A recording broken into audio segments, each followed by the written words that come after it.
The question often which I face, I being known to be a critic of Collegium and a supporter of NJAC, is will not NJAC lead to Sarkari judges?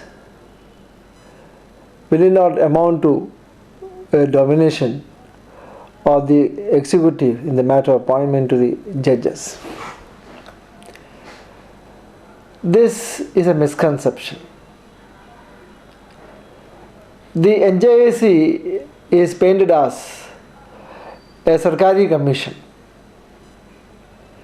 It is so unbelievable that there is such a widespread misconception.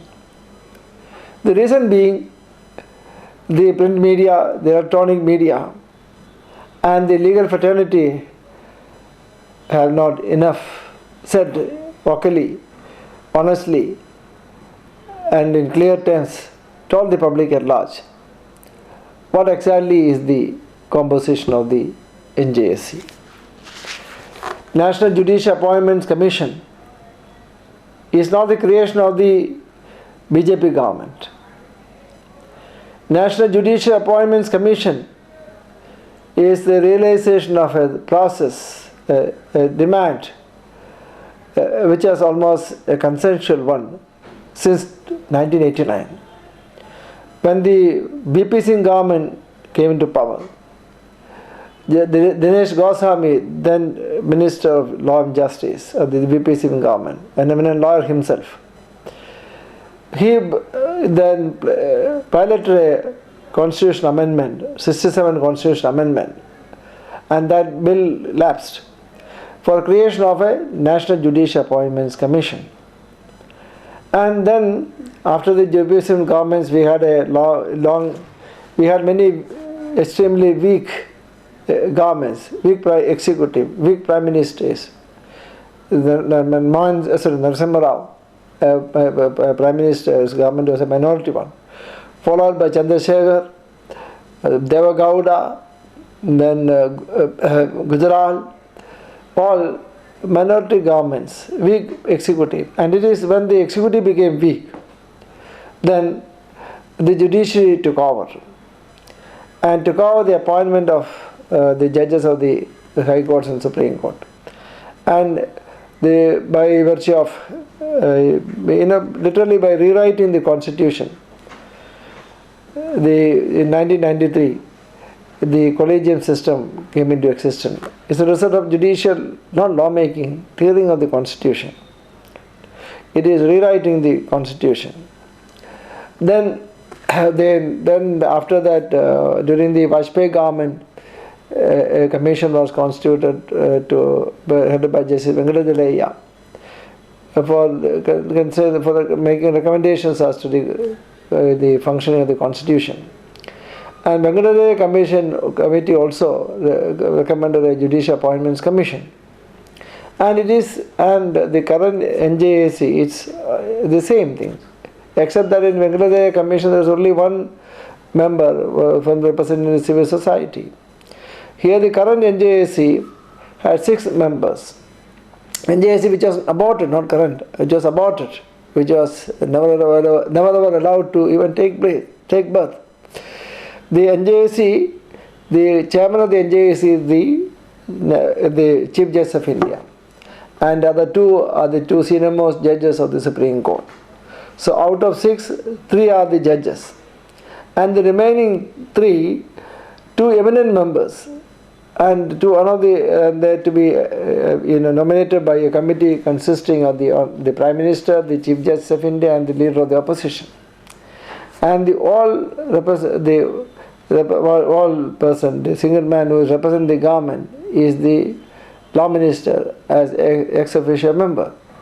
So NJAC is essentially a collegium only, literally a collegium. Out of the 6 members, 3 are judges and 2 eminent men, and one of the eminent men ought to be from the woman or from the scheduled caste, scheduled tribe. And this was opposed, and the NJAC was opposed on the premise that that independence of judiciary at stake. Why independence of judiciary at stake? Look at the logic. The independence of judiciary, the core of independence of judiciary is not the freedom, the independence to adjudicate cases, discharge one's duty, post appointment. The contention was the core of independence of judiciary is in appointments. And the appointment is preserved where the voice of the Chief Justice, the opinion of the Chief Justice is given primacy. And they use the word judicial primacy. And then the opinion of the Chief Justice is not his own opinion, but is the plurality of the opinion of the Collegium of judges. And thus came the Collegium system into existence. So this is a judicial coup. And it is not a judgment. Judgment is what? A judgment involves lists. So a court entered into an adjudication where somebody has some complaints, some rights be infringed. So right remedy forum. NJAC was, that NJAC case, nobody ever said that any of their fundamental rights are violated. Forget about fundamental rights, no rights are violated. It is a naked overreaching of the usurpation of the powers of the executive. And now, say, if you are a democracy, then the democratic process means elected representative, elected government run the country. And the president in a democracy, in a cabinet system of government, is to act on the aid and advice of the council ministers. And the council ministers are accountable to the people through the legislature. So responsible government is the government for every day, every minute of its existence is accountable to the people. So that is theoretical aspect. Yes, a democracy means the executive should certainly want to have a primary control over the matter of appointment. The question is, will I then justify, or am I supporting for a scenario where the judges, the government of the day have, the sole right in deciding the appointment of judges and whom to be appointed as judges? I am certainly not canvassing that. What I am canvassing that the appointment should, in fact, the question should not be who is appointing, no, whom are we appointing? That is the core issue. So today, if a judge is appointed, the High Court is appointed today, it will take at least 15 years for him to reach the Supreme Court. So 20 years to become the senior-most judge of the Supreme Court or the Chief Justice of India. So when a lawyer is appointed at a young age of 40, 45, then he say look at that in Bombay High Court. When we come to know that somebody is appointed as a judge, and the persons who are often appointed, they are hardly known.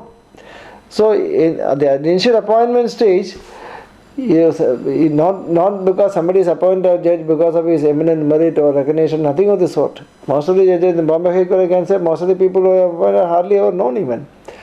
They are appointed because there is somebody there to sponsor their name. And in a system where the judges appoint, then most of them are appointed their kith and kin, immediate relatives, their juniors, all connected. So this is a very tragic situation. So the solution here is the appointment to the office of the judge should be open to all deserving and eligible. And the 90% of the lawyer fraternity in this country are first generation lawyers. And they are today absolutely neglected. They hardly have any representation. If somebody has a doubt, you look at who are the Chief Justice of the various High Court, who are the Chief Justice, who are the senior judges of the Supreme Court. It is mostly the immediate relatives from judicial families, the families of dynasties of lawyers and judges. So this scenario has to change, and that is possible only when the vacancies are advertised and applications are invited. Then an open selection is conducted, and that is where, had NJAC had come into existence, the NJAC would have done that. NJAC would have, and if the NJAC failed to do that, we would have asked for that. So the solution is bring an end to the collegium, but open selection, advertisement of vacancy, inviting of applications, reference on all concerned. If in England an open selection can be conducted where the Attorney General applies for the post of Chief Justice and is appointed, then why should we hesitate to do in India? Thank you.